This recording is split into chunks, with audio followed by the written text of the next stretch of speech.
Hello, lovely people. It's Nicola back in the Stitches and Slapdashery sewing room. It's Tuesday. I have no idea what the date is, but it's a Tuesday. I had the day off today, so I've had a nice, relaxing, slow, gentle day. And I had an awesome weekend, actually. I think I finished up the last vlog on Saturday and got that published probably for Sunday morning.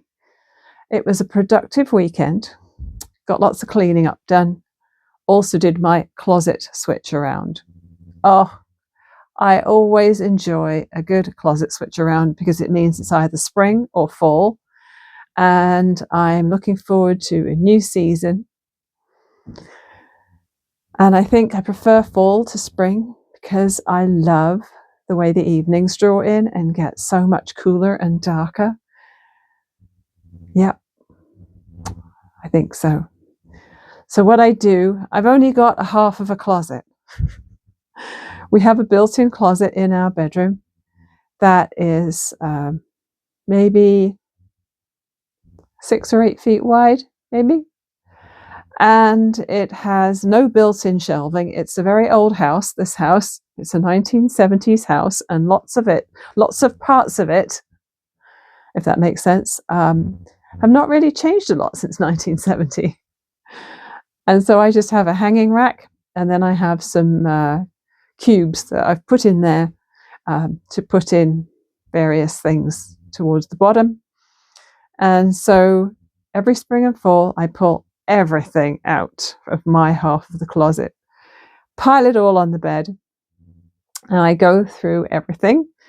I usually get rid of at least one big garbage bag full of stuff that I'm not wearing, that don't want to keep for whatever reason, that goes off to the thrift store. If there's a sock with a hole in it, I say goodbye to it. Ever since I read Marie Kondo's Sparking Joy, I don't keep socks with holes in. And yeah, all of my sweaters, and I think like 90% of the sweaters I own are hand knitted or crocheted by me. I've piled them up on the right hand side, and I have to say I probably shouldn't knit or crochet any more sweaters for the foreseeable future, because I have so many that I'll be struggling to wear them all over the winter, and I won't have room for them. That's a nice problem to have, isn't it, really? So yeah, that was the closet switch around. I brought a lot of my plants in off the deck. I do have a lot of Christmas cactuses or cacti, and I have found over the years that if I leave them out on the deck for the summer, they get lots of sunshine. I bring them in October time, and they flower so beautifully for Christmas. It's unreal. But I did look at the forecast for the weekend, and it did say we were supposed to be getting down to about 3 degrees overnight. I don't know if we did make that in the end, but I know there was a frost somewhere around our area. I'm not sure we had a frost, but I thought it was time to bring the plants inside because I didn't want them to die. So yeah, I had to find room for them again after having been out there in the summer, and you know, things get moved around, and now they're all settled back in place. So that's awesome. I spent most of this morning in pajamas reading a book. I've had a really good stretch of books from the library. Very lucky with the last 2 ones that I chose. I'm going to talk about those before we move on to the robin. If you know what I'm talking, you'll know what I'm talking about if you saw my robin in the last vlog. 2 books that I would recommend, absolutely recommend. 3 Things About Elsie. 3 Things About Elsie is written by Joanna Cannon. And I don't think I have read any of her stuff before, but this is just a random book that I picked up at the library. And it is written mostly from the perspective of an 84-year-old woman called Florence, who's in a care home. It's in the UK. And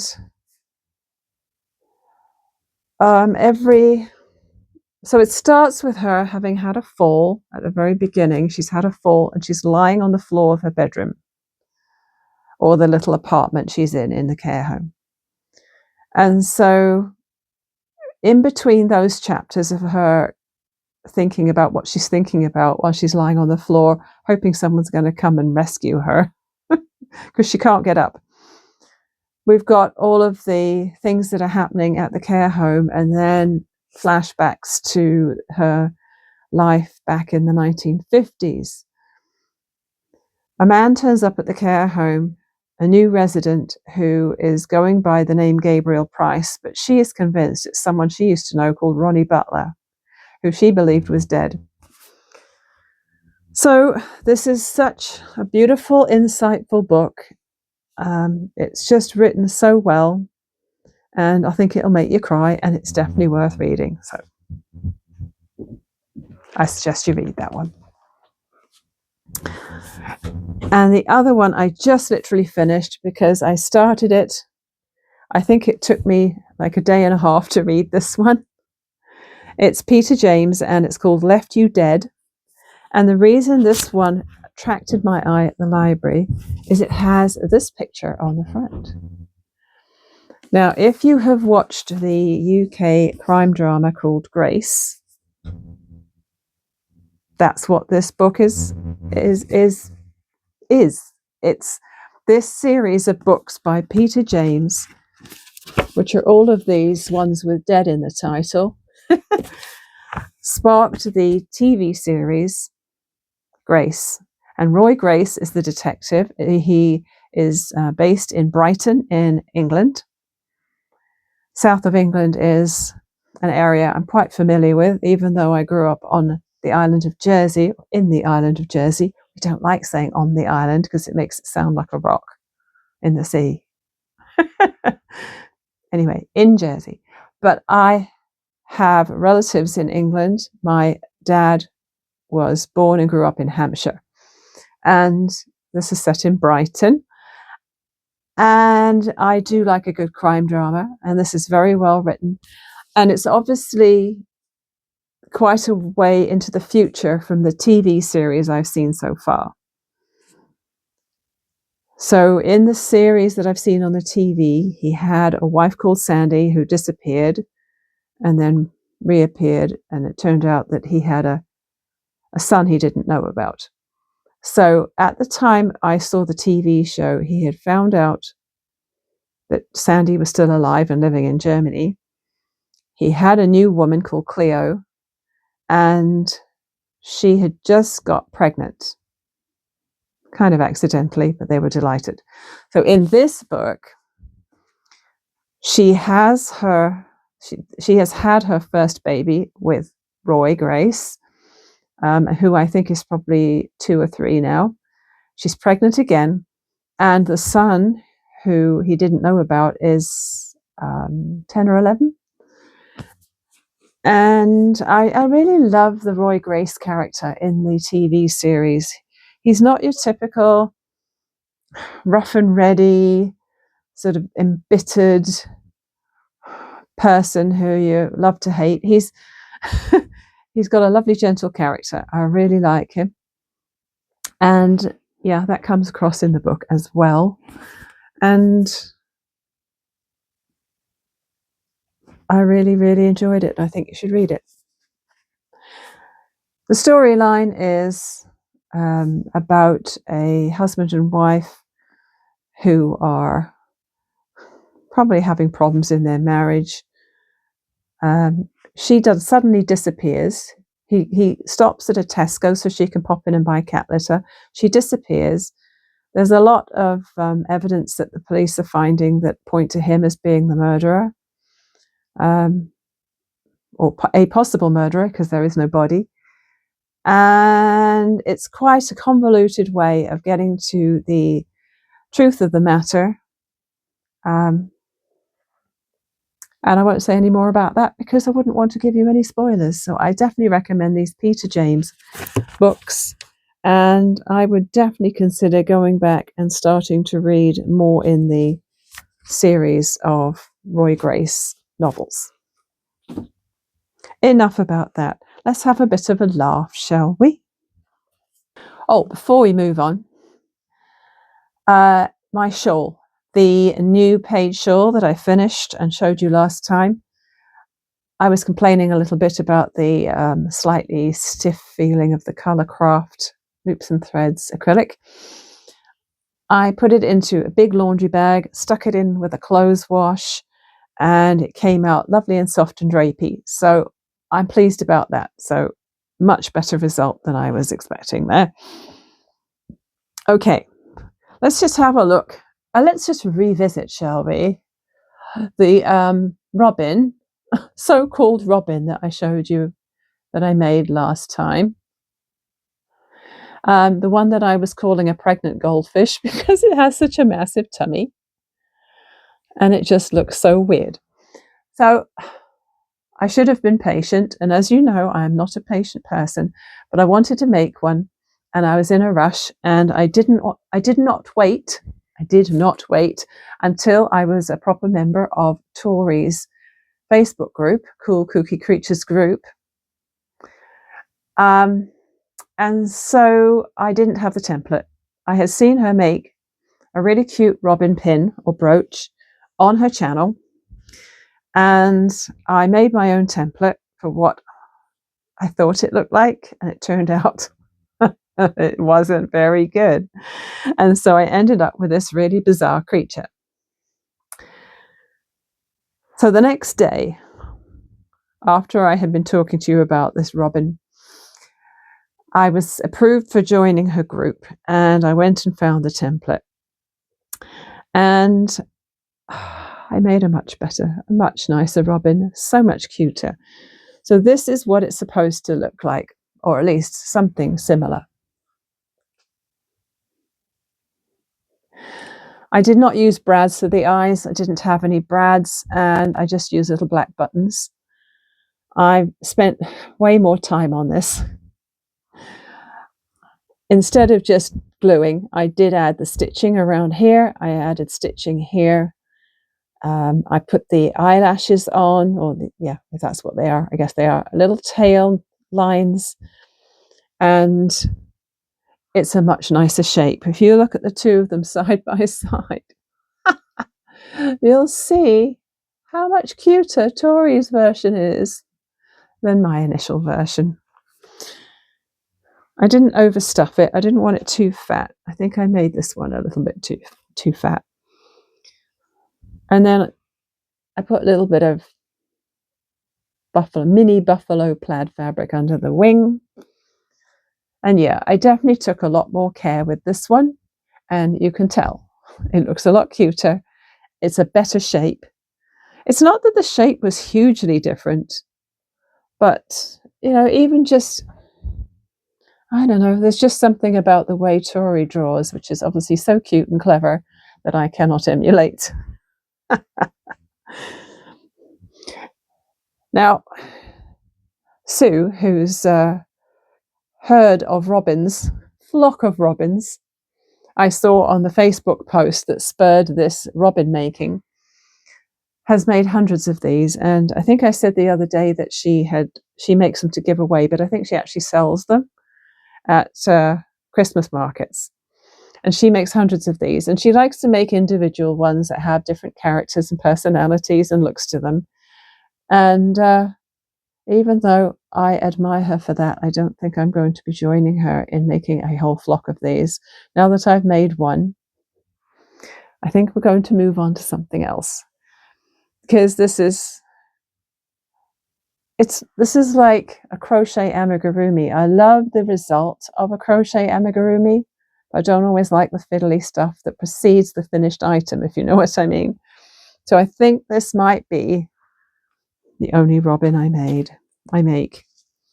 I've put all my little template pieces into a cute little bag that I had lying around, because there's a really tiny couple of pieces in there. I've got a little beak and a little wing, and I didn't want to lose them. So, you know, closer to Christmas, I might feel more inspired to make more of those, but at the moment, I'm not feeling the love. My only crochet work in progress right now is a pair of slipper socks. They are called the Snowfall Slipper Socks, and they are by Dora Does. And I have made a couple of her patterns before. I've made a top-down circular yoke sweater from her Any Yarn Will Do pattern. And I've made a top-down super chunky cardigan from her Any Yarn Will Do cardigan pattern. And I definitely recommend those. They're written multiple sizes, multiple gauges, very clever. I do prefer the cardigan because it's a raglan, and I find raglans are more flattering on me than circular yokes. Yeah, I think circular yoke sweaters make me look a little frumpy, and at my age, I'm trying to avoid frumpy, hard as that is.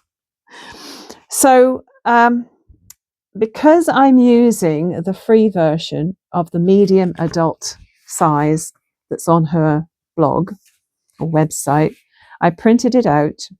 I don't always print out patterns that I'm using, but because this was the free version, there was quite a bit of ads, quite a few ads on the page, and the information was really spread out, and it meant that if I kept on wanting to go back and check the pattern, I was going to have to scroll down considerably to get to where I left off. Plus, there's something about having a piece of paper where you can mark it up and check off the rows or add your tally marks and things like that. It's very satisfying. And it just means that I can fold this up and put it in the project bag, and then I don't have to switch on a phone or a computer in order to follow the pattern. So, the full size range is a paid pattern, but the adult medium is on her website, as I said, and I think that will fit me. I think she said it was an adult 7 to 9. Now, I'm assuming that's, I don't remember if that's US or UK sizes, but I'm a UK 6, US 9. And I'm pretty sure that the adult medium is going to fit me. I'm just going to keep trying it on as I go to make sure that it's wide enough. And then obviously the foot length can be adapted as much as you need when you're in the process of doing that. They're made top down. There's a very, very tiny cuff. So I'm making them concurrently because I know myself, and I know that second sock syndrome is a thing. It's definitely a thing. So at the moment, I'm at the point where on one of them, I can't figure out which bit is attached to which ball here. So this slipper sock has its little cuff, and I've done the first 3 rounds here of the ankle, and it's made in turned rounds in a single crochet in the front loop, single crochet in the back loop alternating stitch pattern. That was hard to say. So here's the first one. The other one has gone a little further, and it's got some of the snowballs or snowflakes on it. Now, you'll see, this is going to be another of those projects which is going to have a crap ton of ends to weave in, because every single white bobble has 2 ends to weave in. She doesn't recommend that you carry the yarn across between the bobbles because you don't want to have a lack of stretch with the sock, and you don't want to have loops that are going to catch your toes as you put them in the sock. So I'm being a good girl, and I'm following her advice and doing a separate piece of yarn for each bobble. It's a little fiddly, and I have to really peer closely at this because the blue yarn is quite dark and it's quite hard to see my stitches. But I'm very pleased that I've got to here so far. Now I think I don't have the picture because I didn't print out the picture of the slipper socks. I just printed out the absolute basic information, which I didn't mention. I had copy pasted into a Google Doc and I cut out all the stuff I didn't need. So there's no pictures in my printout. There's just the basic pattern instructions. And so I can't remember, without looking at the pattern photos, how many rows of snowballs there are. But I'm suspecting 4. And I'm just pretty darn sure that I'm only going to do 3. I like odd numbers. I always think odd numbers look better than even numbers. So I am 100% sure that I will have had enough by the time I've done 3 rows of bobbles on each ankle. And then we will move on to the rest of it. The heel, I think what you do is you leave a hole for the heel.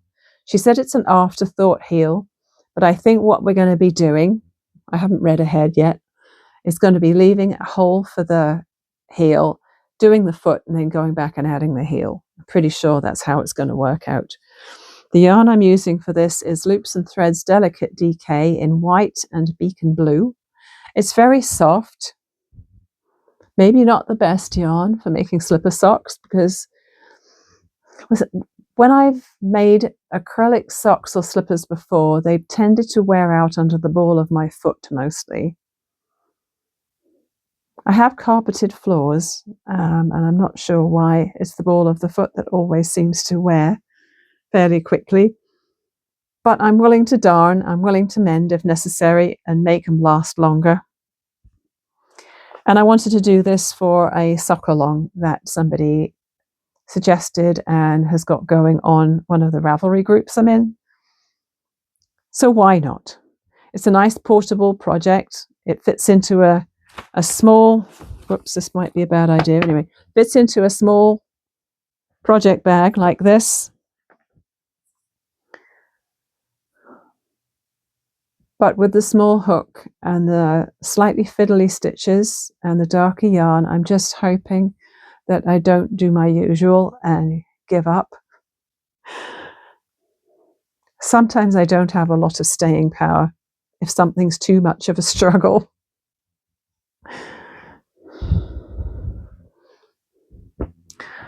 So I still haven't started a slow stitch project. I saw, oh, that's what I saw on Instagram. I'm following somebody on Instagram and I need to check. Oh, I think her Instagram name is It's a Lovely Day For, and then it just stops. It's a Lovely Day For. And I think her name is Lindsay. And I've been following her a while. And what she tends to do is she appears on a Sunday morning on my feed, and she likes to go to car boot sales. She's British. She likes to go to car boot sales and pick up some bargains. She's obviously an artist. She does some painting. She does some stitchery. She often upcycles or embellishes garments that she's bought. And she is doing a lovely slow stitch, which she said just started out as a tree. And I think it was just going to be a winter tree. So it just has branches and a trunk and then the roots. So it's got that lovely tree shape, and you can see the roots spreading out at the bottom, the branches spreading out at the top. And then she decided she was going to add lots of fall color to the branches. And I was like, that looks like my next project. Hers is quite large. Hers is maybe this big, and it's something she's been doing of her evenings. And I think I wouldn't mind making maybe a smaller version of that. I don't know if it would be to become something practical, because I like to make something practical. If I'm going to be doing slow stitching, I like to then make that into a bag or a box or something that you can use to put something in or whatever. But I think I'd like to do it just because. So I think what I might do after I finish talking to you here, because I don't think it's quite time to make dinner yet. So I think I'm going to dig out my autumnal shades of embroidery floss, and an appropriate piece of fabric. and maybe just get that set up and maybe allocate that a little project bag as well, because I have rather a lot of them. I've made a lot of bags in the last few years, a lot. And of course, a lot of them were for the market. And I was able to clear a load of those out for the festival because I added them into the silent auction. Like I had about 30 things that went into the silent auction because they were just lying around here and they weren't getting any love. And I thought, better that they go to somebody who can use them. But I have kept some of my favorites that I couldn't part with. So I think what I will do is I'll put together a little slow stitching kit, because next week is our little retreat. And I really like the idea of having a little crochet bag and a little slow stitching bag and taking those with me. So I think that's what I will do.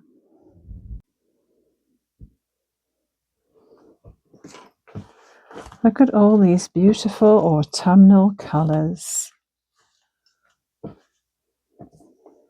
Absolutely gorgeous. I pulled out browns, greens. I didn't leave in any bright greens like this. See, there's one that's looking maybe a little bit bright here, but to my eyes, I think it's going to fit okay. So to do an autumnal tree, there's going to be a little bit of green, a little bit of orange, a little bit of yellow. I don't have a lot of yellows, but I didn't realize there was going to be so many of them. You see, I'm not sure about this one. Some of the greens have blue in them. Yeah, I'm not sure about that one. I will pull that one out. So I think there's quite a few duplicates here, so I might have to weed out some duplicates because the bag I have allocated for this project, it's big, but it's not huge. I want everything to fit.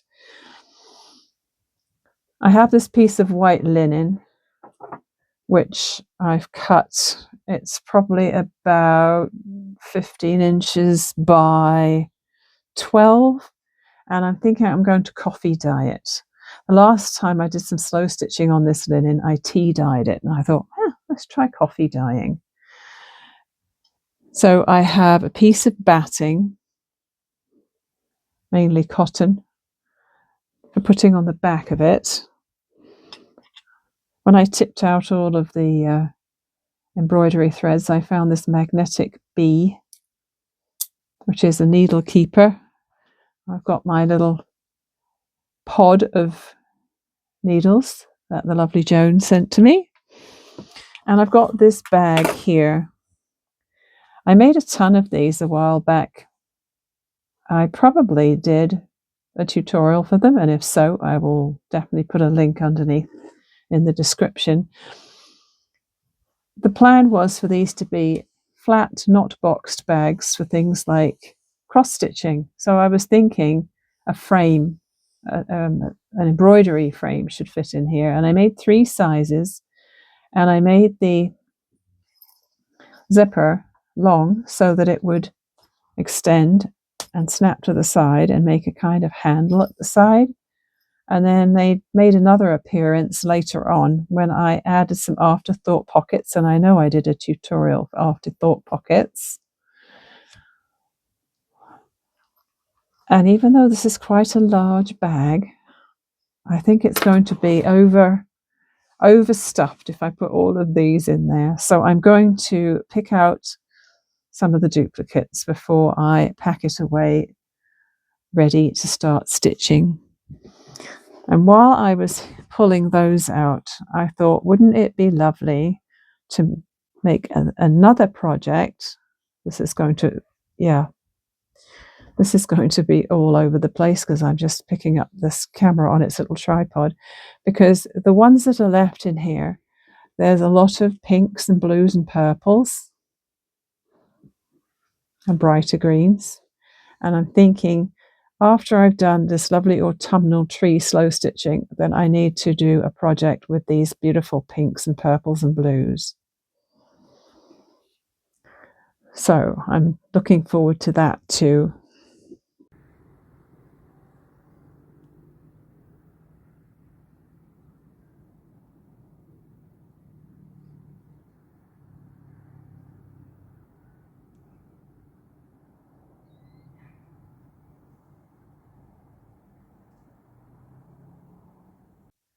Well, I'm not sure what went wrong with the segment I recorded earlier. It had no sound on it.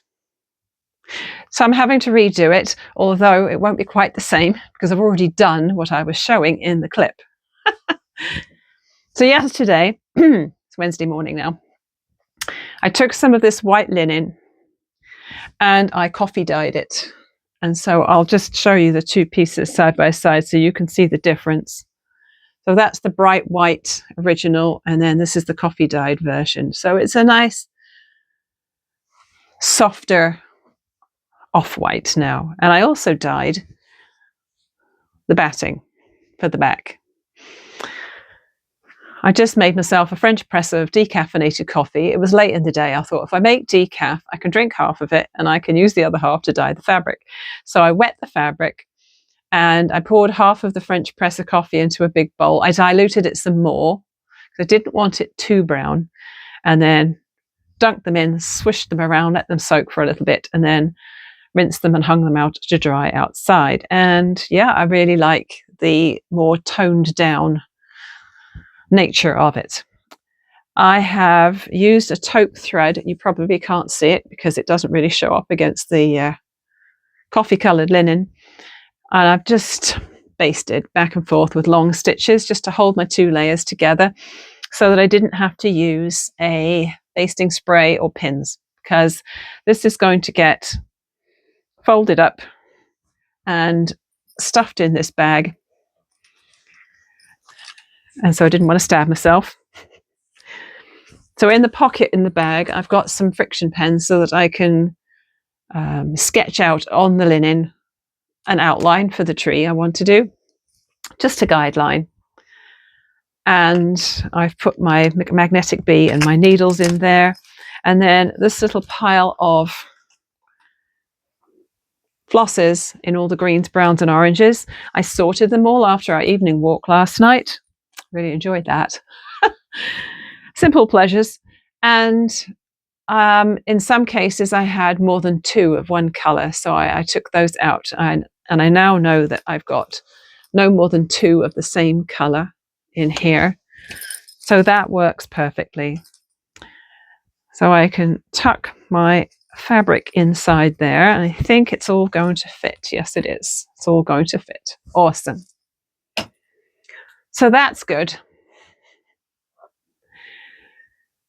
Yeah, I was yakking on while I was basting that fabric earlier, but unfortunately the microphone didn't catch it. I was just talking about my morning and how I'd made soup, done laundry and all that sort of boring stuff.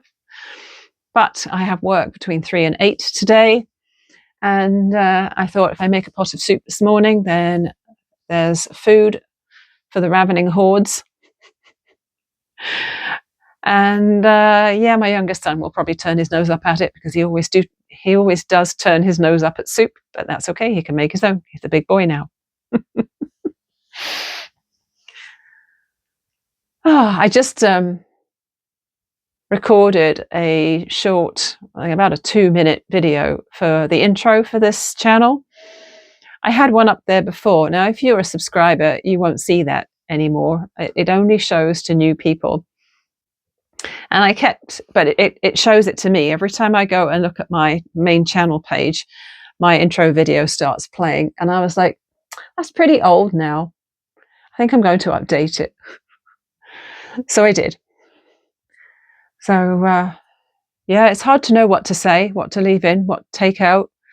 But it took me probably about 7 takes or 7 practice runs before I could get it right without having to refer to my piece of paper. Anyway, it's done. So yeah, it's such a beautiful day today. I was hanging the laundry outside because it was sunny, and I flung open the kitchen window while I was cooking the soup because I was getting so hot in the kitchen. And even though Mr. Stitches would rather see the windows shut at this time of the year, I won the vote on that one because I was working in the kitchen and he wasn't. So I'll say goodbye for now. I've been waffling on long enough for this vlog, and I'll see you next time with something else. Bye for now.